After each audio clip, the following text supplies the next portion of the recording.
Get on, Chair of the Truth and Reconciliation Commission, and I want to begin on behalf of my colleagues, Dr. Marie Wilson and Chief Wilton Littlechild, to acknowledge that we are on the traditional territory of the Algonquins, and we acknowledge as well with thanks the traditional keepers of this land, the Kitigan, Zibi, Anishinaabe, and the Pikwakanagan First Nations for welcoming us here today. This has been a difficult, inspiring, and very painful journey for all of us. The residential school experience is clearly one of the darkest, most troubling chapters in our collective history.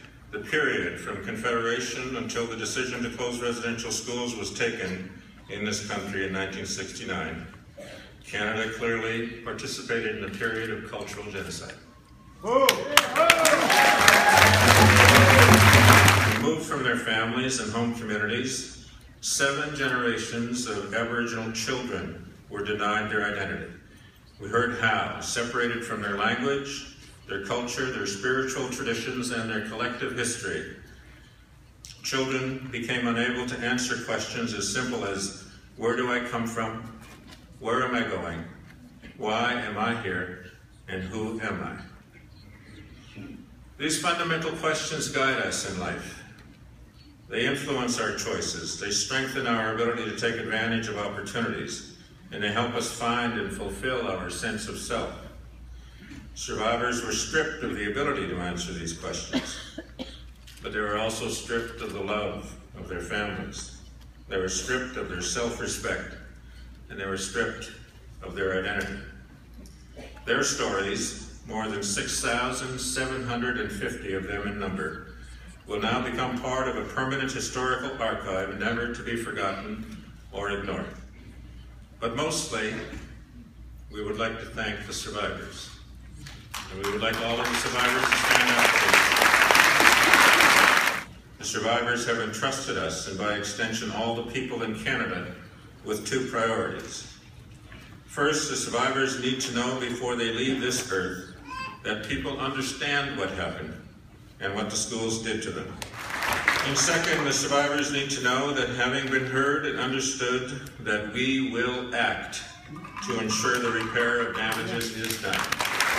And so today, we are releasing to you and to all of Canada the recommendations of the Commission based upon the years of work that we have completed.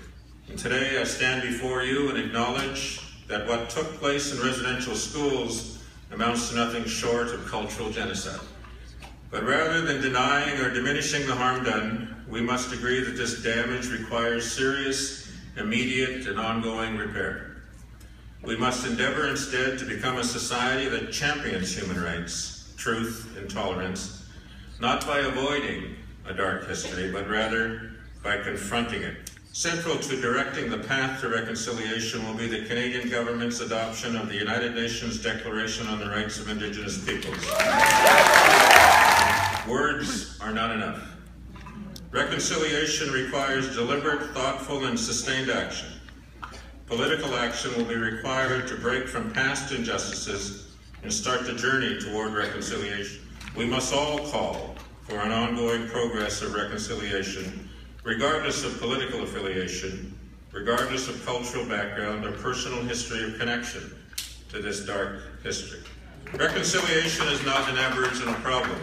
It is a Canadian problem. We believe that not all that needs to be known is known about the missing and murdered Indigenous women and girls in this country. We therefore call for the establishment of a national inquiry. So I ask you today, in the spirit of reconciliation, to embrace this statement. You don't have to believe that reconciliation will happen. You have to believe that reconciliation should happen. So therefore, the eyes of the world and the gaze of history is going to be upon us from this point forward. What we do now, and in the years ahead, matters a great deal. It matters not only for those who are with us today, but also for the generations to come, and the spirits of those who are not with us here today, whose memories we must honor. As commissioners, we have described for you a mountain. We have shown you the path to the top. We call upon you to do the climbing. Maybridge. The Assembly of First Nations' commitment to reconciliation remains strong. Reconciliation means so many things as we move through the aftermath of the Indian residential school system. One that we know was designed to get rid of Indians in Canada. And we know it didn't work. The calls to action describe and remind us of the work that lies before us, that our children must grow up safe and comfortable in their own homes and home communities. So addressing the overrepresentation of First Nations children in the child welfare system is essential to closing the gap. That is, to the Crown, to the government, on those very important words spoken 2008, the apology. We always say this was a very historic day for Canada, monumental day. And we believe Canada was changing, turning that dark page, that dark chapter with the apology. But we're going to continue to push for this statement that without action, without movement to implement that apology, it really is an empty, meaningless apology without action. I am pleased to make this response from the Anglican Church of Canada, the Presbyterian Church in Canada, the Roman Catholic entities parties to the settlement agreement, the United Church of Canada, and the Jesuits of English Canada, to the findings and calls to action issued by the Truth and Reconciliation Commission. Beginning in the 19th century and continuing until the late 1960s, our churches were partners with the Government of Canada in running Indian residential schools. It is clear that Indian residential schools, in policy and in practice, were an assault on Indigenous families, culture, language, and spiritual traditions, and that great harm was done. We continue to acknowledge and regret our part in that legacy.